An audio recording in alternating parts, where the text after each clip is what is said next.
Welcome to Wadsworth History on Film, a program presented by the Wadsworth Area Historical Society and designed to record the oral history of Wadsworth for posterity.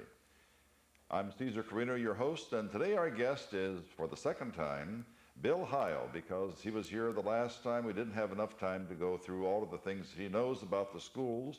As you well know, Bill was the clerk of the board for many, many years and clerk treasurer, and he has gone through 4 superintendents. So I've asked Bill to come back. Bill has a little bit of a hearing problem, but so do I, and we're all set. We're going to get right through this. Bill, you remember being here the last time, and you told us a lot about the schools. Now, Yes. How far back do you go with superintendents? How many superintendents have you had? Well, I go back to Mr. Close when I was going to school. He was a superintendent when I was going to all through 12 years of Wadsworth schools. Now, do you remember anything special about Mr. Close? Well, he came to Wadsworth as superintendent, and I was in the 3rd grade, and I can remember when he would come into our room. We were taught to sing a little song going. Do you remember what the song was? Yes, it was, "Good morning, Mr. Close, and how are you? Good morning, Mr. Close, and how are you?" And I can't remember then, but that was the song, and he must have liked it because he'd come in the room quite often. Quite often. What grade was that? That was in the 3rd grade. Who was the teacher? And my teacher was Dorothy Wright at the time, who became Dorothy Rohr later. Dorothy Rohr later. Now, how many years ago would that have been? Well, let's see. That would have been about 1924 or 5. 1924. And Dorothy Wright was there at the time. Yes, she was my teacher in the 3rd grade. And she was there for years and years and years. Wonderful teacher. And then she came back to teach after she was married and her kids were grown. Barbara, she had a daughter, Barbara. Yes. Right. And Dorothy had a beautiful singing voice, too, didn't she? She what? Sang well. Yes, she did. She sang in the Methodist Church choir. I think she'd have liked to have been a singing teacher. Yes, she was very good, very good. Now, what other kinds of things do you remember about Mr. Close? And I'll give you a little clue. I can remember he used to come in the classroom and ask different questions, and especially up in the study hall. We had a big study hall. And he'd come in and ask a question, and somebody would answer it, and they'd go. But he was, sometimes that's how he got his name, I guess. They called him Pussyfoot, because you'd turn around and there he would be at the back of the room, and nobody how he got in. And that was his nickname with the kids. Pussyfoot. But he was a good man. Good man. One time, this would have been probably 60 years ago, 50 or 60 years ago. Remember Ralph Rohr? Yes. Ralph Rohr was a teacher for him. And he went into school very early in the morning. And he was walking there, if you remember, on the top floor, right by room 307, which was King Sears's room, music room. There was a trap door that went up into the roof. Do you remember that trap door? Yeah, I remember. Well, Ralph was all by himself, and it was dark, and pretty soon he heard something open up from above and someone had come down. It scared him. And he looked up, and here was this little man who had gone up there to fix the roof with burlap sack and tar. He said, "That's the best thing." And I've oftentimes wondered whether, when we had that tornado a couple of years ago and blew the roof off, that part of the roof wasn't blown off. Right. Frank Close was very, very frugal. Then who followed Frank Close, and you worked for him? Uh-huh. Or worked with him? Well, I can remember how he used to repair roofs. He would take old window shades and put that over where we had a leak, and then he'd pour asphalt over the window shade. That was one thing. And one thing he always strived for was have the lowest pupil expenditure per child in the state of Ohio. And it always frustrated him because he could get down to number 2, but he could never beat Wellsville, which was down on the Ohio River. Right. They always had the lowest per pupil expenditure. So, and another story I was told to me by a teacher that was interesting. It was during the Depression, and Lloyd Morningstar, Morningstar, right. agriculture teacher, said he was working between classes. He is at the south end of the building, and he used to sneak out for a smoke.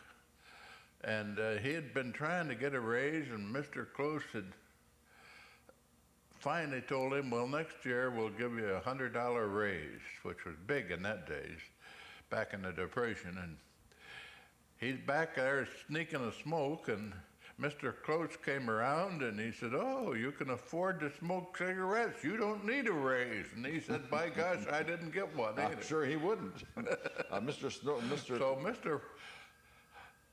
Close was one of my teachers of frugality. Frugality, right. Talking about the south end of the building, there's a strip of land that the school used to own. Do you remember that strip of land? That what? Strip of land. Yes.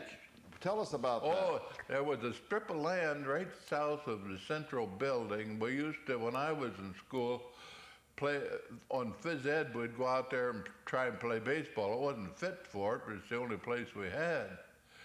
And when I was going over the minutes during the Depression, of the time of the Depression, about in the 30 to 35, around in there, I saw a motion in there where they donate this strip of land to the Ohio Injector for a proposed addition, which was later made to the injector, because they would never have any use for it. And the land was 100 foot wide by, from Lyman Street up to the service station next to the Methodist Church. And they donated that to the injector for $1, and I never did find where they got the $1. And did the injector then keep that? And then later on,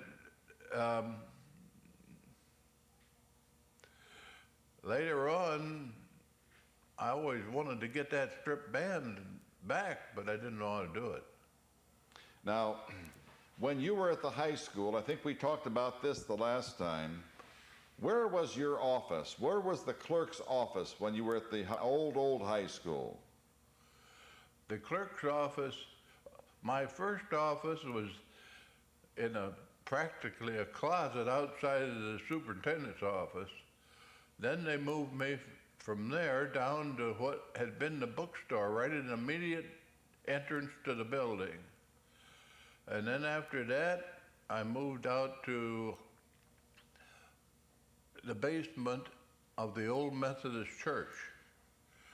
And we used that for quite a few years. And then we moved out to where it presently is in 1963, I believe, to Isham School. So those are the only offices we had. Now, you had mentioned here that, excuse me, you had offices in the old bookstore and then in the Methodist church. 50 years from now, they may not know that there was a Methodist church. Would you tell us exactly where that was? The old Methodist church is now raised, and it's right on Main Street, and it's kind of a fenced-in playground.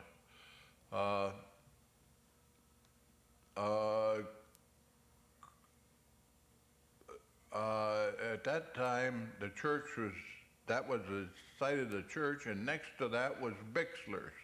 Now Bixler's is the present band room for the junior high. That's where it is right now. In other words, that's where the old Methodist church was.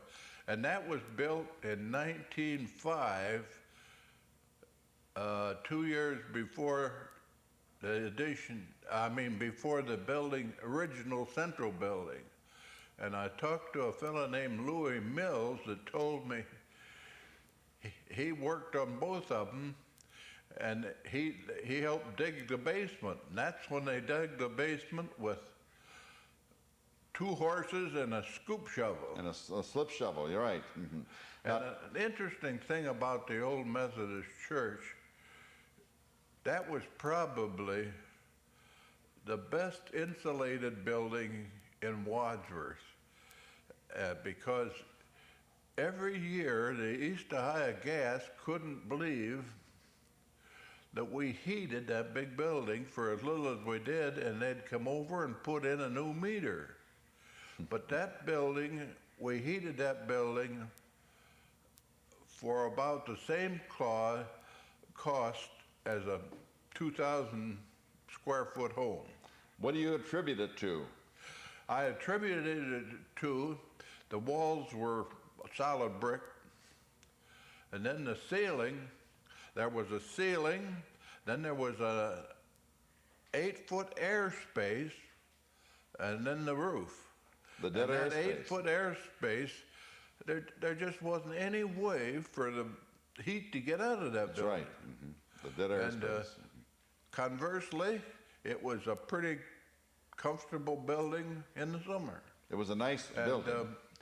Every year I'd tell the guy, I'd say, that we had a converted gas furnace too, and I'd tell the guy, well, you don't need to change the meter, it's right. But they'd change it anyhow, and so we'd still get the same same bill. Same bill each year. Bill, if we wanted to make this geographical, it would be as if Mill Street went straight across, it would be on the corner of Mill and Main. Yes. Right. So just so that we know, because you know how things are torn down anymore, we may not have a good mindset Right. of where that is. Now, when you moved from the Methodist Church down to Isham School now, what had to be done? What did you have to do? Did you move classrooms out, or did you just build another portion? What did you do? No, when we moved to Isham School, we moved into when it had a junior high, what was the woodworking section. So all we did was put some partitions in the woodworking section, and that became our offices. And it's still that way today. And Stan Kuhn, who later became superintendent, at that time was the woodworking teacher at Isham. And it worked out very satisfactorily. That was when they had all the way to the 9th grade at Isham School. That's right. When did we change that? When did we become a consolidated district of township? We consolidated with Isham School in 1957. And at that time, Isham operated from grades 1 through 9. And then about 3 years later, they changed the operation and moved the 7th, 8th, and 9th grade from Isham up to Central School. Well, actually, that was in 1960 when they made the move. When they opened a new high school, the 7th, 8th, and 9th at Isham went to Central School, and of course, the 10th, 11th, and 12th went to the new high school. And that continued for quite a few years, and then eventually they moved the 9th grade up to the high school. Now, how was the high school built in terms of money? The high school was built with the pay-as-you-go levy. Well, first of all, the main part of it was built with and this escapes me, but I think it was $1.25 million bond issue. And the reason it was $1.25 million is that's as far as we could be bonded. You could only be bonded in indebtedness so much money, according to your valuation. That's all. We knew it wasn't enough to build a complete high school. And then so we passed the pay-as-you-go levy to help later on, which it did. And I don't remember how many additions we built out of the pay-as-you-go, but we built, I would say, 6 different separate additions. There was a cafeteria addition. There was a industrial arts addition. There was a building 3 addition.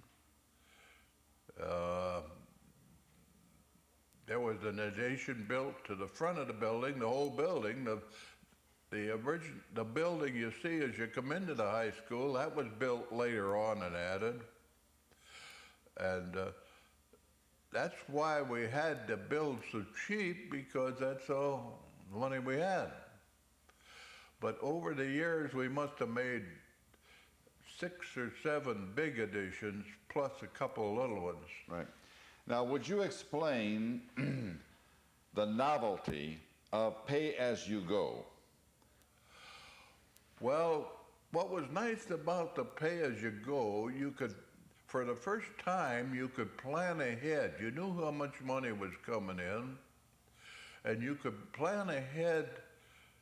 For instance, the biggest thing we ever built out of the pay-as-you-go was the present West Gym, the one they're using. And that was remarkable because that building cost $1,700,000. And I'm sure we saved $500,000 by building it when we did. Right. I don't mean $500,000, I'm sorry, $500 million. $5 million. $5 million. Right. Because at that time, I don't remember, but it was the JAR gymnasium over at Akron U was built, I think, for around $11 million. And we got approximately the same seating capacity as they got if we'd use it all. And we got it for $1,700,000, including equipment. Now, on the pay-as-you-go, there's no interest that you have to pay for money. You don't have to pay any interest, and on the contrary, until you needed the money, you could invest it. So we made quite a few $100,000 investing that money. Why doesn't everybody do this? Why doesn't every school district do this? Well, usually what happens, they don't plan ahead far enough, and you don't accumulate the money too fast. So by the time they have a need, they can't afford to wait, so they have to pass a bond issue and borrow the money to catch up. It's like a lot of buildings now that you see going up. They need the space, the enrollment's increasing, and they can't afford to wait 5 years to accumulate monies, so they go ahead and pass a bond issue, which is the same thing is true right here in Wadsworth now. They're building, in effect, 3 schools, so it would take probably 20 years to accumulate the money to build those. Right. So they can't depend on the pay-as-you-go for something that drastic. Bill, were you one of the first ones in the state to use the pay-as-you-go? I don't really know. The first one I can remember of, and I don't know whether they were ahead of us or behind us, was Lorraine. So, but we were one of the first. One of the very first. And the example that we followed was the Wadsworth Library built their original building out of a pay-as-you-go levy. They accumulated the money for about 5 years, and then they went ahead and built the library. And Kenny Giffen, a former teacher and president of Citizens Bank, was the fellow that spearheaded that. And I thought it was a good example. I always liked that. In fact, at the time I was at the school, we had 8 rentals, houses and things, and that brought us a pretty good income. I thought we could keep that up and build houses and rent them. Now, these are the houses that the students built? Well, some of them were, but we rented the Roy and Barton building for 3 different things at one time. And we were getting $300 or $400 a month rent out of that. And we would buy property. Harold Fix, when he was a superintendent, was a very far-seeing guy, and he was always looking 5, 10 years ahead. So if he see the property that we thought the school would have, we'd go buy it. And then we wouldn't just let it sit, we would rent it until we needed it. And we rented 3 or 4 properties down around Franklin School that way. They're all torn down now, but we bought one up on Lyman Street, right next to the school, which we rented for 20-some years. And, that's torn down now, though, isn't it? That's torn down now, too, for the new addition, for the new school at Lincoln. Right. But Now, he was far-sighted enough. People couldn't understand why we bought that house, but they didn't understand bus transportation. If we wouldn't have bought that house, we'd have had to go in and then back the bus up to come out, and you don't like to back a bus out on a playground. you don't back a bus at all. Buying that house, we could just circle the house, and we never had to back it up on the playground. You know, you're saying about the backing a school bus up, the United UPS, you know that they have all that, the UPS service, they say that 90% of their accidents are backing up. Well, if all people have the trouble I have backing up, I can well understand it. Well, that's right, because, you know, you can't see behind you. Bill, could we then go now to the next superintendent and tell us a little bit about that person? Morris Burkholder. Morris Burkholder, for his time, was very far-seeing. As far as I know, we were, if not the first, one of the first to hire a speech therapist. And we hired him because we found out that the state passed a law that made it almost mandatory to hire him, because financially it was cheap, because they furnished most of the money to pay for his salary. So we were way ahead of the game, and he did that in many things. He watched the state, and so did I. I watched the financial end, and he watched the educational end. Now, and we found several. There's always loopholes in every law. And I remember years ahead of the time when we put in vocational home ec up at the high school, because financially you couldn't afford to. It's unbelievable, but the law at that time permitted you to have more students in a home ec vocational course than in a regular home ec course. And the state paid for the whole darn thing. And it took most of the other schools about 4 or 5 years before they found out about that. And then they all went to that. that's right, exactly. But if you watch that thing, and I always figured that the best guy to talk to and make friends with was the state financial director from Department of Education in Columbus. And at one time they had a fellow named Parsons, and I got to know him real well, and I'd go down and pick his brain, and he was good. And we got a lot of advantages. That made a lot of difference. Who was the first speech pathologist?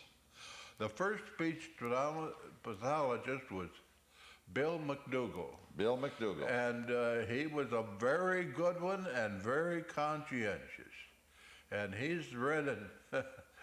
I could almost spend an hour talking about him because he's done everything. He's been over Europe, teaching over there, and he's just done everything. He went to he ended up in Dayton, and he still lives down there. And he was a very good man. Where did Bill come from, Bill McDougall? I'm not sure. What year was it? Do you remember that? It was in the 50s, probably Late about the 50s. middle 50s. And not only that, he was a valuable man because I hired his father-in-law, Sid Hofer, who had worked for the schools for about 30 years and was the best maintenance man I ever saw in my life. Good man. He worked here until he retired, and he could do anything. And While we're talking about maintenance, you were in charge of all maintenance for the schools, right? I was in charge of, yes, hiring and planning the maintenance Right. program. Who were some of the people who were in maintenance? Do you remember Well, those names? yes, I got another one. That was because of Ralph Rohr, who we talked about earlier. Ralph He, Rohr was a teacher. He was teaching up around Toledo, and there was a janitor up there that Gene Wirtz, that he told me about, married a Wadsworth girl. Whom did he marry? Do you know? Her name was Jenkins. Which one? Lived out west or east of town? Ralph Jenkins was her husband, and then he died, and Gene Wirtz's wife died, and Mrs. Rohr got them together, and they got married. So he Right. was hunting a job, and he told me what a good man he was.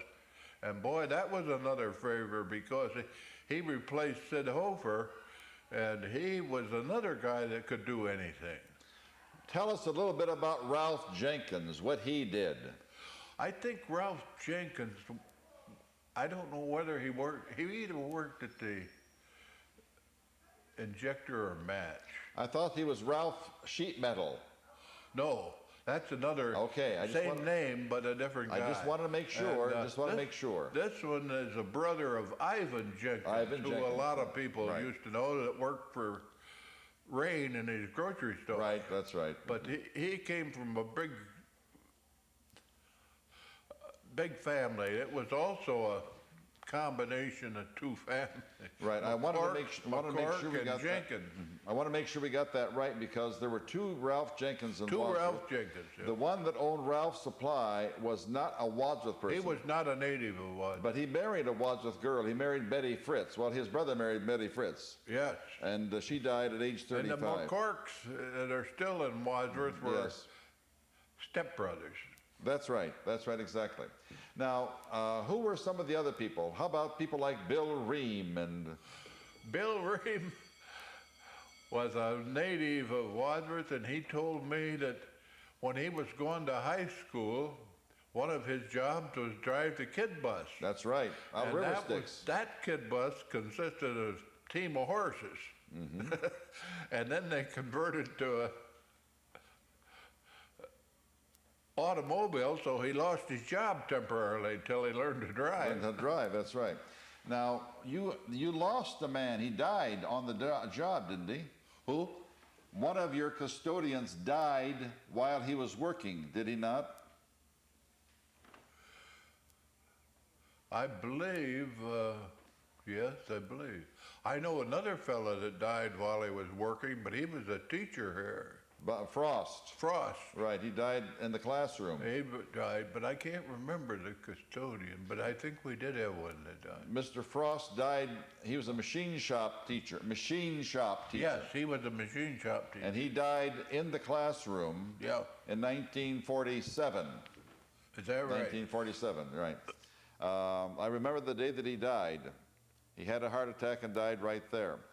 Now, what about some of the other people who worked in maintenance? They're very, very important. How about some women? Weren't you the first to hire women maintenance people? Well, we hired women. I always figured that women were more inclined to clean than men. And we started hiring women, and that was the lifesaver. Who was the first woman you hired? I'll have to think of that. I think the first woman I hired was Thelma Rogers, but she was a bus driver. That's correct. The first woman I hired, one of the first women I hired was Anka Lebinkovich. And she was in a concentration, well, originally she was in a concentration camp in Germany, and then she met her husband in the concentration camp, and when the war was over, they were brought to the United States. They were Yugoslavians. She was a Serbian, so was her husband. He was a professional army man. And at that time, I was working at the employment service, and I can still remember my job at the employment service was to get these displaced persons jobs and locate them places to live. And I got a job for Branko Lubinkovich at the Barefoot Soul, and he worked there. I brought him over here and with a bunch of other ones, and they went to work. And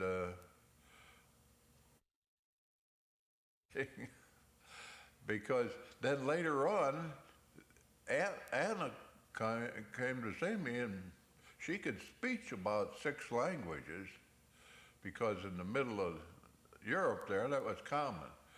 And she was quite a woman, and the first job I gave her was a custodian at Lincoln. They didn't have a car. You're going to get up there, you don't have a car. And she said, why? She looked at me as I was nuts, and she said, I'll walk. I used to walk 6 miles from the concentration camp to go out and work in the fields, and then have to work all day and walk 6 miles. This is play. I guess so. So she worked up at Lincoln quite a few years and walked back and forth every day. I never heard of her being late. But she was a remarkable woman, and she was one. And then we had Ruby Watts that worked at head custodian at Central School until all good workers. Who were some of the other women that you had? Catherine had an amusing story about Catherine Logadice. She worked at Central, and she had a real deep bass voice. And one night after school, her job was on the 2nd floor, to clean the 2nd floor after school, and a guy come in and wanted to see Catherine, and I said, well, she's down. I happened to walk up to I knew where she was. She was in the,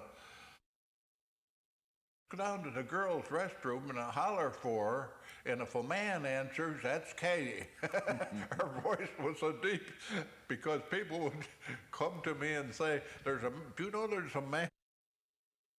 Her voice was so deep. She was a good one. She was Catherine Krupe. Her maiden name was Krupe. Her maiden name. Her maiden name was Krupe. Right. Yeah. Oh, I never knew that. Mm-hmm. But she's Benny Krupe's sister. I used to call her and Betty Kennard, another one who worked with her, I called them the Gold Dust Twins, because they were always together. They were always working, and if they weren't working, they were over town or something, but they were always together. And how about Arlene? As a head custodian, and then she worked. In fact, I can't. Her maiden name was Kramer. What? And another one we had was Lily Sykes, and never People worked from the time they started.